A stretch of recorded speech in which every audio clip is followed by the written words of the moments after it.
Boa noite a todos. Por conta do problema do coronavírus, infelizmente, nós temos que fazer esse tipo de contato, né? Nossa aula vai ser agora desse formato, né? As aulas vão ser gravadas. Eu vou estar gravando diretamente da tela os slides das nossas aulas e automaticamente vocês vão estar vendo e tentando aprender ao máximo que puderem em casa. E uma aula sim, outra não, eu vou estar tentando trabalhar com prática de contabilidade com vocês. Primeiro eu mostro um exemplo, eu gravo um vídeo mostrando o exemplo e automaticamente disponibilizo para vocês uma atividade, né, tanto no grupo quanto também no ambiente virtual, certo? Pois vamos lá, a aula de hoje. Hoje nós estamos começando a nossa primeira videoaula, no dia 1º de abril. E a nossa videoaula é como se fosse o recomeço daquela aula que nós paramos sobre balanço patrimonial, que haviam mudado a sala e nós não sabíamos, por isso não tinha levado o projetor e nós fizemos tipo um improviso. E hoje nós vamos ver de fato a aula com todos os conteúdos necessários para poder vocês aprenderem o máximo que puderem. Mas vamos lá iniciar nossa aula 5, balanço patrimonial. E começamos com o conceito de balanço patrimonial. O balanço patrimonial nada mais é do que uma demonstração financeira contábil destinada a evidenciar quantitativa e qualitativamente, numa determinada data, a posição patrimonial e financeira da empresa. O que significa evidenciar qualitativa e quantitativamente? Significa que no balanço patrimonial vão existir as contas e todas as contas têm um nome, exemplo, caixa, mas quantitativamente existe um valor. Ou seja, essa visão qualitativa e quantitativa significa que para poder existir determinada conta no balanço patrimonial, tem que ter um nome, ela tem que existir, mas automaticamente ela tem que ter um valor, porque se não tiver valor, não é uma conta do balanço patrimonial. Seguindo aqui o nosso conteúdo, o balanço patrimonial deve compreender todos os bens e direitos, né? E as obrigações. Os bens e direitos são todos os ativos que existem no patrimônio de uma organização e sabendo que esses ativos eles estão dispostos no lado esquerdo do balanço patrimonial.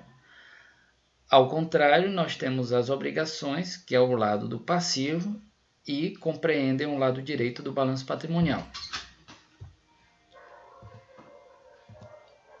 O balanço patrimonial é composto por duas partes, né? Como eu falei anteriormente. Uma parte é o ativo. Esse ativo nós podemos entender que é o lado positivo do balanço patrimonial e o outro lado, sendo o contrário, é o lado do passivo. Se o lado do ativo era o lado positivo, o lado do passivo vem a ser o lado negativo, porque compreende todas as obrigações. Obrigações nós podemos entender que são as contas a pagar. Se é a pagar, automaticamente nós podemos entender que é algo negativo. O outro lado, o lado do ativo, o lado esquerdo, são os bens e os direitos. Se são os bens, tudo aquilo que eu tenho é considerado algo positivo, e os direitos, aquilo que eu tenho a receber, também é considerado algo positivo. Em seguida, nós temos que tradicionalmente o balanço patrimonial é representado no gráfico em forma de T. Como o T tem dois lados, ficou convencionado que o lado esquerdo é o lado do ativo, como eu falei anteriormente, e o lado direito é o lado do passivo. Aqui nós temos a formação, uma figurinha para poder demonstrá-lo, algo bem simples. Aí aqui nós temos como está dividido o ativo.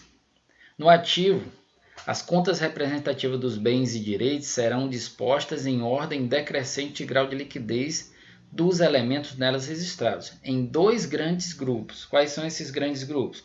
Ativo circulante e ativo não circulante. Sendo que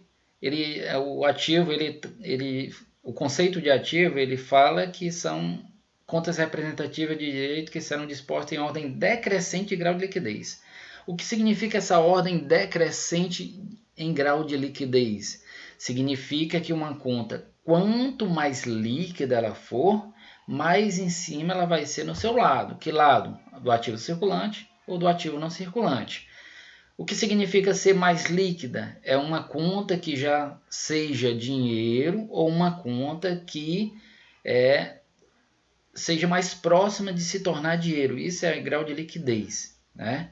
Isso é a ordem decrescente. Quanto mais líquido, mais em cima, e menos líquido, mais embaixo.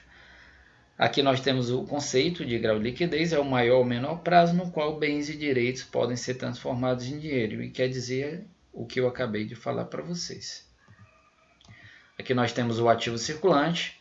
O ativo circulante é composto pelos bens e pelos direitos que estão em frequente circulação no patrimônio e se realizam em até 12 meses. Vocês podem perguntar, mas professor, o que significa essa palavra se realizar? Se realizar significa se transformar em dinheiro. Se transformar em dinheiro em um prazo em até 12 meses. Por quê? Porque está no circulante. O ativo circulante também pode ser considerado e pode ser chamado de capital de giro da empresa. Professor, por que capital de giro? Porque está em constante giro, está em constante circulação, o que eu já falei bastante antes. Como assim? Nós compramos o quê? Aqui nós temos um exemplo das contas de ativo circulante. Nós compramos o estoque, que está lá embaixo, e aqui está no grau de liquidez, nós compramos o estoque e vendemos. Vendemos como? Vendemos à vista no dinheiro, se vender à vista no dinheiro, gera caixa. Se vender através de débito em conta, através de cheque, gera banco. Se vender através a prazo, uma venda a prazo, aí gera uma conta a receber, ou gera cliente. E compra o estoque novamente e assim vai girando e vai acontecendo as situações, os processos nas organizações. Isso é girar, é comprar, vender e receber, comprar, vender e receber. Em seguida nós temos o ativo não circulante.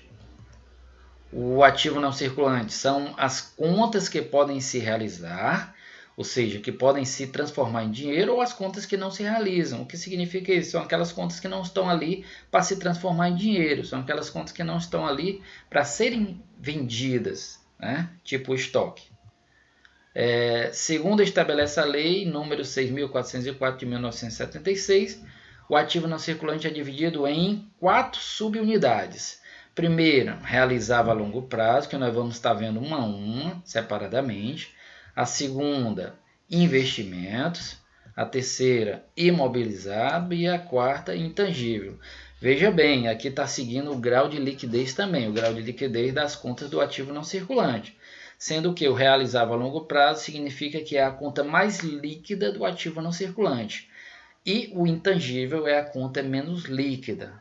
Lembra o que nós já falamos? A decrescência do grau de liquidez. Quanto mais líquido, mais em cima, e menos líquido, mais embaixo. Continuando aqui, nós temos a conta do realizava a longo prazo. Realizava a longo prazo, este grupo é o oposto do ativo circulante.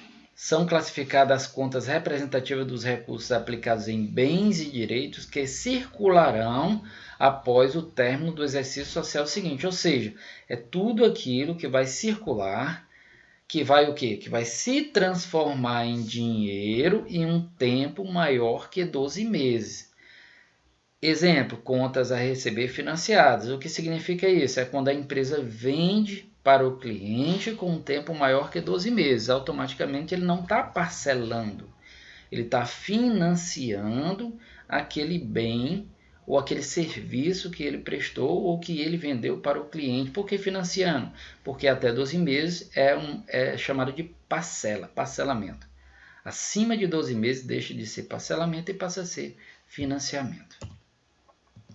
Investimento. Este subgrupo representa as contas representativas das participações de capital em outras sociedades, participações estas que geram rendimentos para a empresa, mas também os investimentos em obra de arte, ouro e propriedades para investimento, ou seja, bens que geram receita. O que significa isso?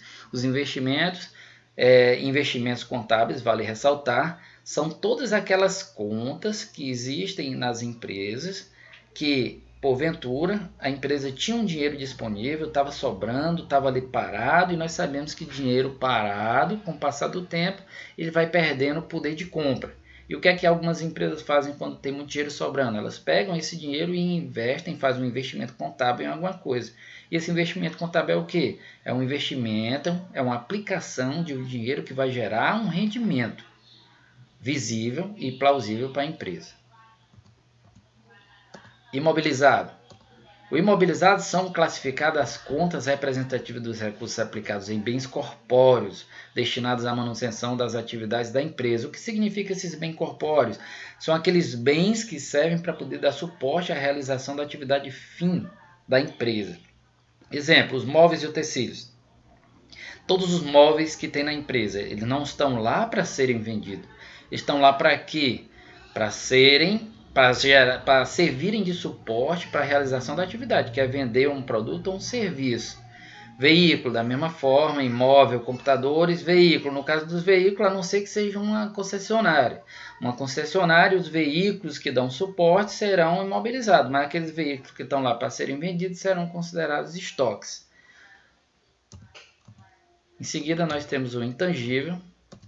Intangível abrange as contas representativas dos recursos aplicados em bens imateriais ou intangíveis. O que significa isso? São todos aqueles bens que existem na empresa, nós sabemos que existem, mas eles nós não tocamos nem vemos, né? Exemplo, a marca, as patentes, benfeitorias e bens de terceiro.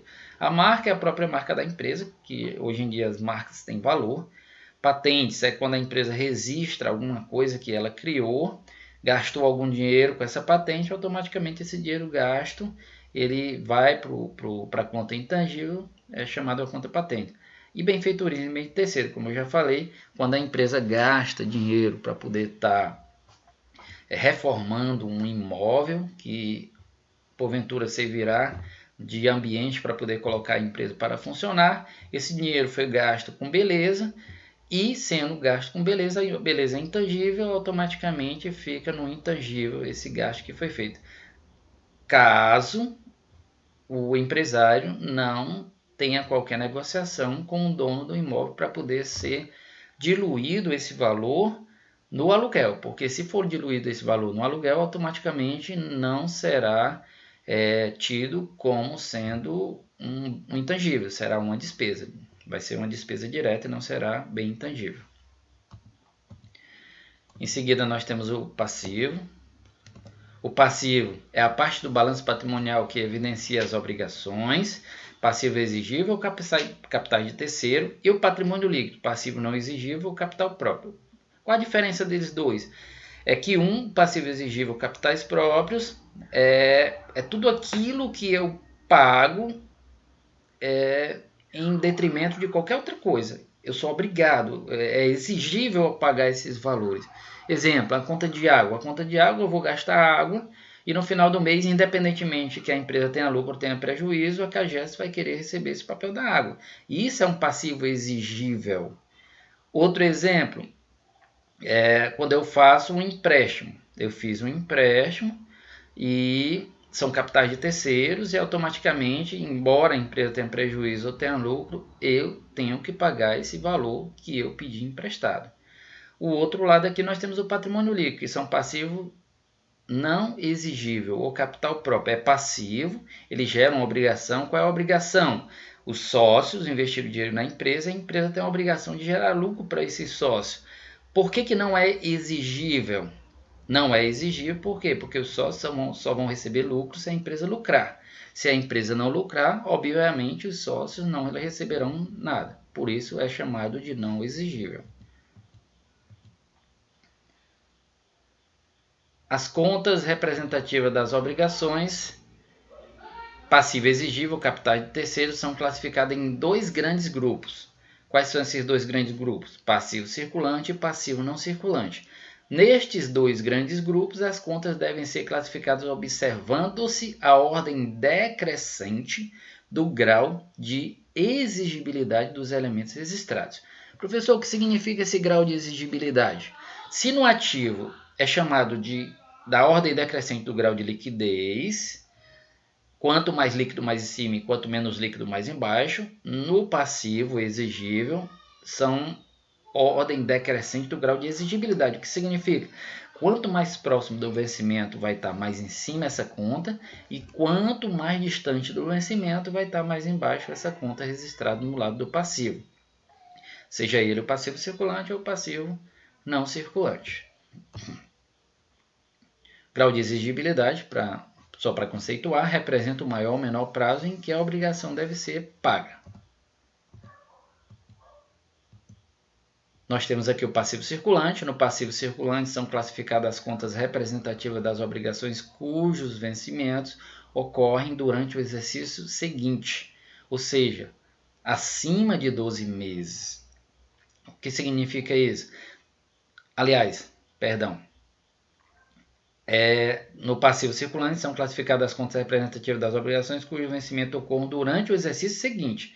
O que significa isso? Até 12 meses. Tudo aquilo que eu tenho para pagar até 12 meses, ela se configura no passivo circulante, obedecendo o grau de exigibilidade. Quanto mais próximo do vencimento, mais em cima, e quanto menos próximo do vencimento, mais embaixo. Exemplo de contas do passivo circulante: obrigações a fornecedores, obrigações tributárias e obrigações trabalhistas. Na sequência, nós temos o passivo não circulante. São contas de obrigação vencíveis após o término do exercício social seguinte. Exemplo, contas a pagar com tempo maior que 12 meses. Essas contas a pagar são geralmente os financiamentos que as empresas fazem, os empréstimos que as empresas pedem aos bancos, e geralmente esses empréstimos não são em até 12 meses, porque são grandes quantias, e se for pagar em até 12 meses, automaticamente vai descapitalizar o negócio. Aí o que é que eles fazem? As empresas pegam e fazem os empréstimos um tempo maior que 12 meses e às vezes com carência. O que significa isso? Às vezes com tempo para poder começar a pagar, para poder começar a lucrar com o objetivo que esse empréstimo no qual foi evidenciado. Depois nós temos o patrimônio líquido. O patrimônio líquido é a parte do balanço patrimonial que corresponde aos capitais próprios, ou seja, os capitais dos sócios. As principais contas do patrimônio líquido são capital social, que é todo o valor que os sócios injetaram no negócio e continuam injetando. Nós temos a reserva de capital. A reserva de capital geralmente é evidenciada através de um ágio que acontece no decorrer. Isso geralmente acontece bastante em empresas de capital aberto que têm ações. Às vezes, durante o ano, as ações elas mudam de valor. E essa mudança de valor, esse acréscimo de valor é chamado de ágio. Esse valor que foi acrescido, ele se torna, no balanço patrimonial, ele se torna uma reserva de capital e automaticamente, quando o exercício social termina, ele se desfaz e fica no capital, vira capital social. A reserva de capital, a reserva de lucros, aliás. A reserva de lucro é como se fosse um empréstimo que os sócios fazem à empresa. Como assim, professor? Uma vez os sócios podendo estar retirando, fazendo retirada dos seus lucros todo início de ano, eles podem estar deixando uma parte do valor dos lucros deles na empresa como reserva de lucro. Isso é como se fosse um empréstimo. Você deixa o dinheiro lá e no exercício social seguinte você faz a retirada desse valor que você deixou lá para poder a empresa ficar se mantendo, usar como capital de giro, etc. E depois nós temos os prejuízos acumulados, que hoje em dia é só prejuízo que se acumulam. Os prejuízos acumulados é quando a empresa tem prejuízo, aí tem um outro prejuízo e vai se acumulando. E na sequência nós temos o lucro. Lucro em contrapartida em relação aos prejuízos acumulados, hoje em dia o lucro não se acumula mais. Uma vez a empresa lucrando, os sócios têm que fazer as retiradas do lucro, a não ser que os sócios queiram que deixe parte do valor na empresa, e deixando parte do valor da empresa, esse valor vai ser chamado de reserva de lucro. Em seguida nós temos aqui, para exemplificar, nós temos algumas contas. Para a próxima aula a gente já começar a trabalhar com prática de balanço patrimonial. Nós temos algumas contas e para poder classificar essas contas, para poder separar essas contas, já ir separando, para a próxima aula a gente já vê como é que vai se encaixar isso no balanço patrimonial. Nós vamos separar todas as contas do ativo, eu vou colocar como positiva, vai estar azulzinho, e as contas do passivo do patrimônio líquido vão estar como negativa, vermelhinha, ok? Vamos lá. Primeira conta, caixa. Caixa, ela é positiva. Mas, professor, por que é positiva? Porque é um ativo. Mas por que é um ativo? Porque caixa é um bem. Segunda conta, fornecedor. Fornecedor é negativo por quê? Porque fornecedor é uma obrigação. Eu comprei fiado ao fornecedor e existe essa conta fornecedor. Depois nós temos duplicados a pagar. Duplicados a pagar também é uma conta negativa, uma conta de passivo.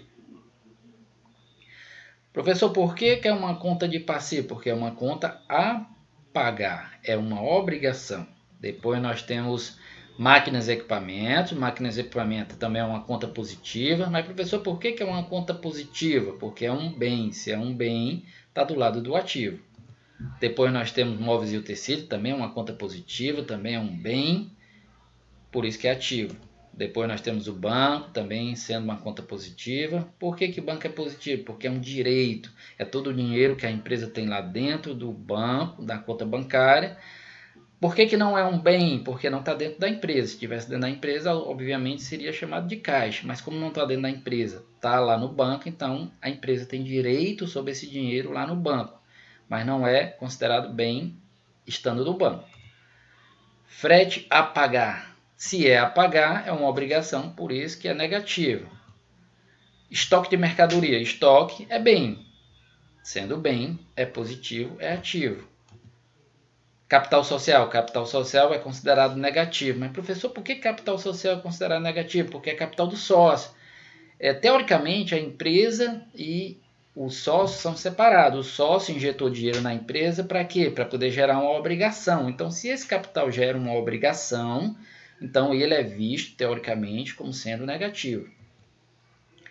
Duplicados a receber é também uma conta positiva. Por quê? Porque é um direito, é uma conta a receber. A empresa foi vender o fiado através de uma forma de pagamento e o cliente, em determinada data, vai pagar. Enquanto ele não paga, fica computado no balanço patrimonial como uma duplicata a receber.